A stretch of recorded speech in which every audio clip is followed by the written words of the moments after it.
আসসালামু আলাইকুম ওরহমতুল্লাহি ওবরাকাতুহ।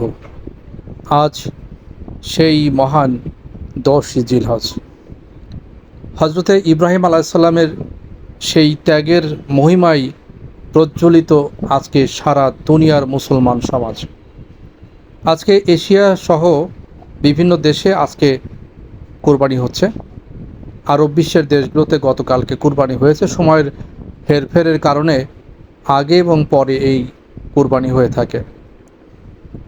10 জিলহজ, 11 জিলহজ এবং 12 জিলহজ এই 3 দিন বিশিষ্ট আলেমদের মত অনুসারে কোরবানি করা হয়ে থাকে। তবে আমাদের দেশে বেশিরভাগ মানুষ 10 এবং 11 এই দুইটা দিন কোরবানি ঈদ পালন করে থাকে, বিশেষ করে পশু কোরবানি করে থাকে।